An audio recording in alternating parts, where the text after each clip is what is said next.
iman itu bertambah, berkurang. Nah, dengan apa iman bertambah? Ya, yazidu bitta'at.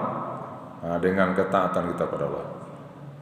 Ya, dengan sholat 5 waktu tepat waktu, kemudian sholat berjemaah, kemudian tambah sholat sunat, kemudian kita berzikir, ya, bersalawat, kemudian ziarah, takziah, kan itu kan silaturahim. Nah, itulah ketaatan-ketaatan yang bisa meningkatkan iman kita, menaikkan frekuensi iman kita, Pak. Nah, tapi sebaliknya kata Nabi, wayanqus bil maksiyah. Nah, iman itu akan dia menurun kualitasnya dengan dosa, dengan ya kedurhakaan kepada Allah Subhanahu wa taala. Nah, jadi kita baca, Pak, kisah-kisah. Nah, mungkin ya kisah Nabi Muhammad saja itu tidak habis-habis waktu kita untuk menelusurinya, untuk membacanya. Ya, itu akan menambah ya kualitas hidup kita. Bagaimana Nabi Muhammad SAW mulai dari kecil, belum menjadi nabi saja sudah banyak akan kita contoh. Nah, menjadi rasul selama 23 tahun dibagi 2 periode, di Mekah 13 tahun, di Madinah 10 tahun. Nah, bagaimana potret kehidupan Nabi Muhammad 13 tahun di Mekah itu? Penuh dengan tantangan, penuh dengan perjuangan. Semuanya diwarnai dengan musibah-musibah ujian. Tapi apa? Nabi tegar menghadapi ujian tadi. Ya. Kemudian Nabi pindah ke kota Madinah, hijrah. 10 tahun Nabi di sana. Bagaimana pula kehidupan Nabi di Madinah? Berkualitas semuanya, Pak Bu. Kualitas. Baru saja Nabi sampai di kota Madinah, kualitas hidup Nabi itu apa yang pertama? Nah, Nabi membangun yaitu masjid, ya Masjid Quba namanya. Kemudian berjalan masuk ke kota Madinah. Bagaimana kualitas hidup Nabi berikutnya? Ya, Nabi mempersaudarakan antara ya orang-orang yang berpecah belah di kota Madinah, antara suku Aus dan Khazraj, dipersaudarakan oleh Nabi. Bagaimana lagi kualitas hidup Nabi itu? Ya, Nabi kalau punya uang, ya, lalu Nabi beli sebidang tanah. Nah, tanah itu kemudian diwakafkan oleh Nabi. Nah, itulah yang menjadi Masjid Nabawi sekarang itu. Kenapa namanya Masjid Nabawi? Karena masjid itu tanahnya awalnya lah itu piti dari Nabi membali ya tanah tadi gitu. Dibali oleh Nabi ke seorang anak yatim. Nah, dibangun masjid, diwakafkan oleh Nabi. Di mana tak kualitasnya? Itulah kualitasnya. Punya harta bermanfaat bagi keluarga, bermanfaat bagi masyarakat. Gimana lagi kualitas Nabi Muhammad SAW? Nah, puncaknya adalah di mana ajaran Islam ini sampai ke dalam dada kita masing-masing, sampai ke padang panjang, ke pelosok-pelosok, ya, penjuru-penjuru dunia masuk Islam itu. Itu kan kualitas ya dari kehidupan Nabi dengan para sahabatnya, Bapak Ibu. Nah, dengan mempelajari ya sejarah Nabi Muhammad, sejarah nabi-nabi yang lain itu akan termotivasi. Oh, begitu rupanya hidup kayak yang bermanfaat itu. Nah, di bawah Nabi siapa lagi? Sahabat-sahabat. Nah, perlu pula kita pelajari itu, Pak Bu. Kan banyak sahabat itu tuh. Kalau ketika Nabi haji wada, haji terakhir, itu sekitar 120.000 ya hadirin yang hadir yang mendengarkan khutbah Nabi Muhammad SAW di Arafah itu, Pak. Nah, itu 120.000 ya sahabat itu. Berarti sahabat itu banyak. Nah, semua sahabat itu punya kelebihan-kelebihan dalam kehidupannya, sehingga ahli hadis mengatakan kullu sahabah adul. Seluruh sahabat itu, kalau sahabat itu 120.000 tadi jumlahnya, seluruh sahabat itu kata ahli hadis adalah orangnya berkualitas semuanya, orangnya baik, orangnya adil, orangnya soleh. Ya, itu sahabat. Nah, kini kita ambil aja contoh lah dulu umpamanya. Siapa contoh ya sahabat yang akan kita jadikan sebagai ya contoh dalam kehidupan kita supaya hidup kita berkualitas. Ambil sajalah sahabat yang berempat itu dulu.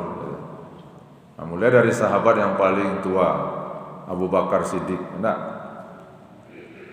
itu bagaimana kualitas hidup Abu Bakar Siddiq itu? Ya, banyak sekali. Tapi diantaranya apa? Bagaimana Abu Bakar memiliki harta ketika diminta oleh Rasulullah hartanya untuk diinfakkan fisabilillah, maka seluruh hartanya itu ya diserahkan kepada Rasulullah. Apa kualitas hidupnya? Itulah kesadaran ya kedermawanan ya Abu Bakar Siddiq. Umar bin Khattab, bagaimana dia kualitas hidupnya? Banyak kualitas hidupnya. Di antaranya apa? Umar bin Khattab orang yang tidak pernah terlambat sholat berjemaah, terutama waktu di Madinah. Tapi suatu ketika dia terlambat sholat berjemaah karena sibuk ya mengurus kebun kurmanya. Lalu apa? Dia berlari, ya bergegas ke masjid. Didapatannya di masjid itu orang sudah selesai sholat berjemaah. Apa yang lakukannya Pak Ibu? Mungkin tidak pernah orang melakukan seperti itu. Oleh Umar apa katanya? Yang menyebabkan saya terlambat kali ini sholat asar berjemaah adalah kebun kurma ini. Lalu kebun kurma itu diwakafkannya. Tidak ada orang di zaman sekarang yang mau seperti itu Bapak Ibu.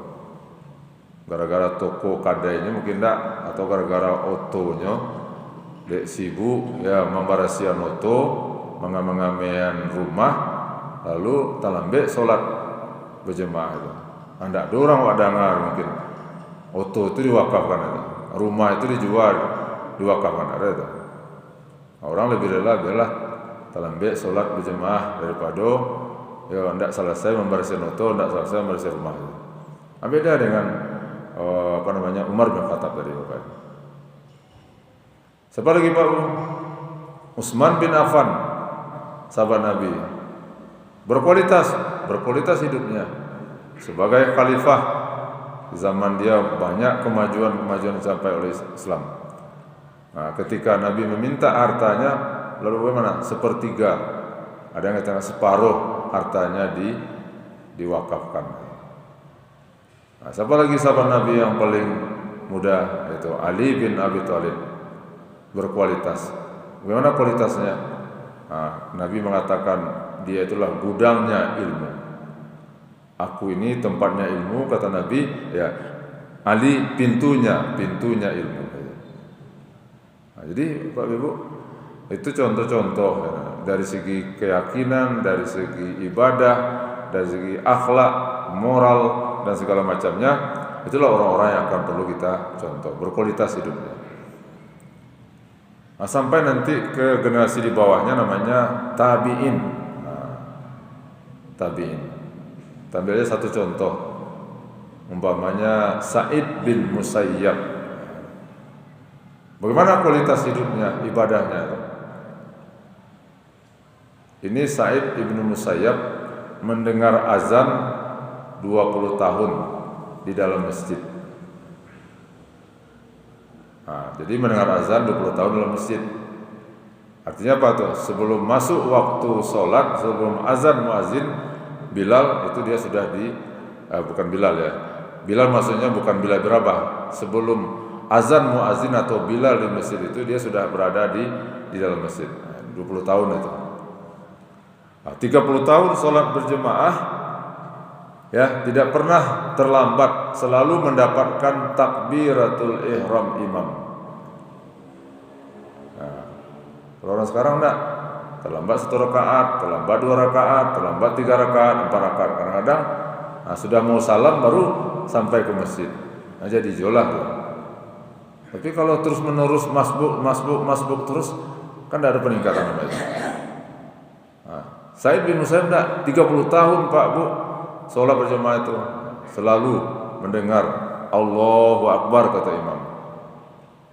Nah, kalau Allahu Akbarnya, tapi Allahu Akbar ruku, Allahu Akbar sujud, dia enggak takbiratul ihram 30 tahun itu Pak. Apalagi 40 tahun sholat berjemaah tidak pernah melihat punggung orang. Nah, apa maksudnya itu Bu? Di saat pertama bapak ibu enggak itu, bapak dinding nampak, ada orang enggak nampak kaki orang, nampak baju orang. Nah, kadang baju di belakang tulisannya macam-macam belum. Artinya apa? Sudah berada di saf-saf paling belakang. Baik. Nah, tapi kan kalau memang terus-menerus begitu kan tidak ada peningkatan namanya.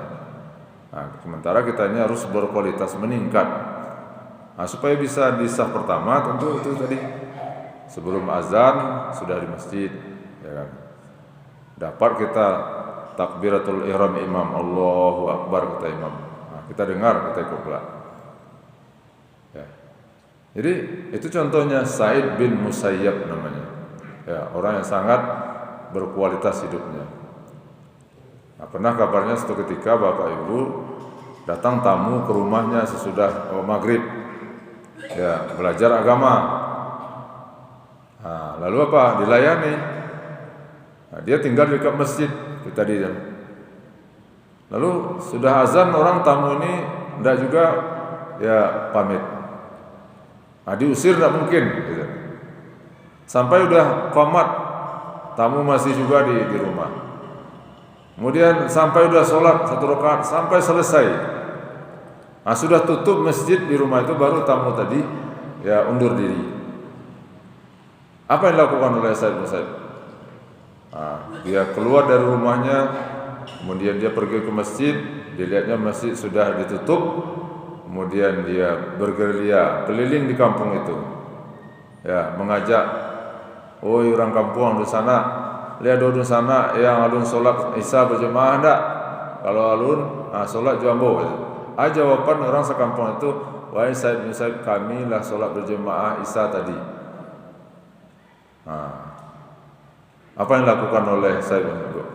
Dia solat isya, kemudian dia solat sunat sampai puluhan rakaat. 10 rakaat solat sudah itu. Apa gunanya? Untuk mengganti ya kekurangan tadi itu. Nah, kalau orang ini Pak, asinayan sehari dia. Ya boleh. Ya besok kan bisa doa ya. Apa bisa menjamin besok masih hidup? Kan itu kan. Tidak sampai di situ Pak Bu, penyesalannya. Terbawa kepada mimpi. Jadi sampai bermimpi, kenapa? Karena kehilangan sholat isya berjemaah. Nah, dalam mimpi itu Sa'id bin Musayyab, seorang tabi'in ini, mimpinya apa? Dia ikut pacu kuda. Ya. Pesertanya adalah, lawannya adalah orang sekampung itu. Kuda. Apa yang terjadi? Ternyata ya kuda-kuda dari orang kampung itu lebih dulu, ya lebih kencang daripada dia. Nah, setiap orang kampung yang melewati mendahulunya, apa katanya, wahai Sa'id, engkau tidak akan bisa yang mendahului kami karena kami tadi sholat isyanya berjemaah. Nah, sampai tebuk mimpi Pak Abu. Ya, kehilangan suatu kebaikan buat mimpi. Nah, ini kan contoh motivasi bagi kita kan. Ya, itu motivasi dalam beribadah. Apalagi dalam hal umpamanya kewaraan. Wara itu apa artinya? Kehati-hatian di dalam hidup, tidak mau yaitu melanggar, melakukan hal-hal yang dilarang oleh Allah. Banyak pula itu kisahnya Bapak Ibu para ya orang-orang salafus saleh, orang-orang terdahulu kita itu. Banyak tuh. Ada tuh ya seseorang anaknya pergi ke masjid. Ya anak ketek-ketek lah pergi ke masjid. Yang ini enggak pergi ke masjid dah, anak laki-laki. Nah, lalu di masjid anak itu bersepeda, lari ke sana, lari ke sini, berteriak-teriak sehingga tagaduh ketika itu Rasulullah, aku masih kisah Rasulullah aja, tagaduh Rasulullah sholat, ya Rasulullah tidak melarang dong, nah itu, jadi anak-anak kalau pergi ke masjid jangan larang Pak Bu, Rasulullah tidak melarang dong, karena Rasulullah itu membawa cucunya Hasan dan Husain dibawa oleh Rasulullah ke masjid. Jadi kalau dulu pengurus masjid tak lain tak itu, tidak boleh bawa anak, nah, itu salah itu. Ya Rasulullah membawa cucunya Hasan Husain. Malah ketika Rasulullah sedang imam, Hasan atau Husain itu, Husain naik ke punggung Rasulullah waktu sedang sujud, lama sujudnya Rasulullah SAW itu. Lalu sahabat heran, ada apa ini? Rupanya itu Husain sedang naik ke punggung Rasulullah nak sholat itu. Jadi waktu Rasulullah sholat itu Pak Bu, ada anak yang terganggu Rasulullah. Nah, kata Rasulullah, ini anak ini mungkin dikasih oleh orang tuanya makanan yang tidak halal ini, kata Rasulullah. Kalau Rasulullah yang ngomong tidak pernah salah. Nah, disampaikanlah oleh sahabat kepada ibunda, ya bocah tadi. Apailah bocah sahabat melaporkan kepada ibunya, ya Bu, patang anak ibu bayi kamu saji, pinjam ibu rum saji. Lalu kata Rasulullah, mungkin anak ibu ko perangainya mau dekwah, iko mungkin ibu agiah jo ya konsumsi yang tidak halal. Bagaikan petir di siang hari, takajuknya. Tidak pernah Rasulnya magi anak amboko dengan makanan yang haram dah katanya. Tapi dia tidak berang, tidak mengerutu kepada Rasulullah, karena Rasulullah kadi tentang mungkin kan. Lalu kata sahabat itu, ingat-ingatlah dulu Bu, gitu. Coba ingat-ingat betul dulu, mungkin ibu pernah terlanjur ya khilaf, lalu ibu memberi makanan kepada anak ibu ini sehingga berdampak kepada perilakunya di masjid. Diingat-ingatnya Pak Bu, ingat. Apakah ini ya katanya? Apa itu kata sahabat tadi? Suatu ketika saya sedang lagi memasak makanan, kan belum pakai kompor gas lah, pakai kayu ya. Nah, saya lagi masak makanan pakai kayu. Rupanya belum lagi makanan itu masak secara sempurna, kayunya sudah habis. Nah, kemudian saya keluar dari rumah, kata ibu tadi. Kemudian saya lihat di pekarangan tetangga ada ya puntung kayu. Nah, itu. Jadi ada kayu yang sudah dipakai. Lalu katanya saya ambil puntung kayu tadi, kemudian saya pakai, dan itulah yang sampai membuat masakan saya tadi ya selesai masaknya. Apakah ini yang menjadi penyebabnya? Nah, pendek cerita Bapak Ibu, lalu dikadukannya kepada Rasulullah. Nah, ternyata Bapak Ibu ngomong ya. Nah, berarti itu diambil kayu walaupun tidak bermanfaat lagi kayu tadi, tapi di area di pekarangan orang, kan itu bukan milik kita. Nah, ternyata itu menjadi penyebab perilaku anaknya tadi kurang tenang di dalam masjid. Nah, jadi sampai begitu Pak Bu.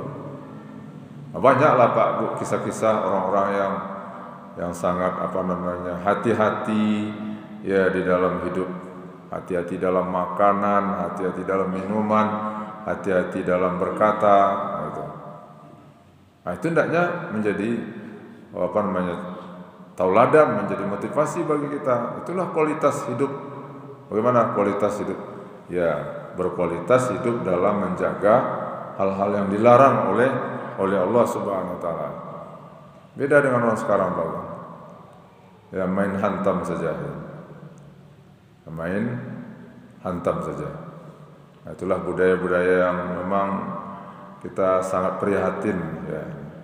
Budaya korupsi di Indonesia ini bukan main Pak. Ya, korupsi ini tidak tanggung-tanggung, bukan hanya puluhan juta, bukan miliaran, triliunan. Kalau kita pikir-pikir Pak, untuk apa uang ya ratusan triliun itu? Yang dimakan itu juga. Itulah kalau hati, kalau diri sudah dikuasai oleh hawa nafsu, maka tidak pernah merasa tenang, merasa puas itu. Itulah gunanya agama tadi dalam kehidupan kita. Jadi Bapak dan Ibu, untuk bisa hidup kita berkualitas itu, kita harus mencontoh, mempelajari ya sejarah hidup orang-orang yang berkualitas. Nah, kalau kita bawakan ke negara kita, ke negeri kita, banyak kan contoh-contoh. Bagaimana umpamanya Buya Hamka, Buya Natsir, Buya Datuk Palimokayu, kan itu kan ulama-ulama Sumatera Barat lah gitu. Mereka semuanya berkualitas hidupnya. Ya, dan itu perlu kita apresiasi, kita beri ya keteladanan, kita contoh mereka itu Bapak dan Ibu. Yang kedua, bagaimana caranya supaya hidup ini berkualitas? Nah, bersungguh-sungguh melakukan ya perintah Allah tadi. Walaupun berat. Nah, itu perlu jihad, perlu jiddiyah namanya. Walaupun kita rasanya tidak mampu, tapi kalau kita usahakan, Allah menjamin man jahada fina lanahdiyannahum subulana. Kalau kita bersungguh-sungguh berjuang untuk hidup ini, ya, kita bersungguh-sungguh melakukan perintah Allah walaupun kadang-kadang berat, Allah akan membukakan jalan bagi kita. Ya, bersungguh-sungguh. Sakit-sakit sedikit kaki ya ditahan. Ya. Sakit-sakit sedikit kepala, ya pergi juga ke masjid. Dalam keadaan lapar pun orang sudah sholat, ya kita tahan. Kan tidak ada orang yang mati, ya karena apa? Karena sholat. Kalaupun ada orang mati ketika sholat, itu memang dajjal. Jadi semuanya memang harus diperjuangkan, diusahakan. Namanya mujahadah namanya istilahnya. Dalam istilah orang sufi harus mujahadah. Bersungguh-sungguh, ya kan? Bersungguh-sungguh datang ke masjid, sholat berjamaah, bersungguh-sungguh sholat sunat, bersungguh-sungguh dalam berzikir, bersungguh-sungguh berdoa, bersungguh-sungguh membaca Al-Quran, bersungguh-sungguh sholat malam, sholat tahajud, bersungguh-sungguh bersedekah, pokoknya bersungguh-sungguh semuanya itu. Nah, kuncinya memang mujahadah Pak. Ya, supaya hidup kita berkualitas itu bersungguh-sungguh. Lawannya apa? Malas. Makanya Nabi mengajarkan kepada kita satu doa, wa na'udzubika minal kasli. Nah, berlindung kami ya Allah, jangan sampai kami ini dihinggapi, disusupi oleh penyakit malas. Nah, tapi apa penyakit karena penyakit malas inilah pangkal bala daripada ya kemunduran. Seandainya Nabi kita, sahabat-sahabat dulu tidak bersungguh-sungguh berjuang Bapak Ibu, Islam mungkin tidak akan sampai ke sini. Jadi semuanya dengan sungguh-sungguh. Nah, kalau kita bersungguh-sungguh, insya Allah Allah melihat kesungguhan kita tadi. Kata orang tidak satu jalan ke Mekah. Ya. Yang penting kita berusaha bersungguh-sungguh. Nah, untuk bisa bersungguh-sungguh itu, lihat ke atas, lihat orang. Ada orang yang lebih susah daripada kita, ada orang yang lebih tua daripada kita, ada orang yang lebih mungkin sakitnya lebih banyak pada kita, tapi mereka bisa juga melakukan perintah-perintah Allah. Nah, sehingga muncullah ya jiddiyah kita, muncul semangat kita itu. Ya, orang tiba sampai tidak. Orang dalam 1 jam baca Al-Quran bisa 1 juz. Awak 3 halamannya, alhamdulillah lah aja. Penting awak ada kesungguhan kita itu Bapak. Nah, jadi ini 2 dulu ya, baru yang bisa kita sampaikan ya, kiat agar kita berkualitas hidup, berkualitas ibadah kita. Mudah-mudahan bermanfaat. Mohon maaf, wabillahi taufiq walhidayah. Assalamualaikum warahmatullahi wabarakatuh.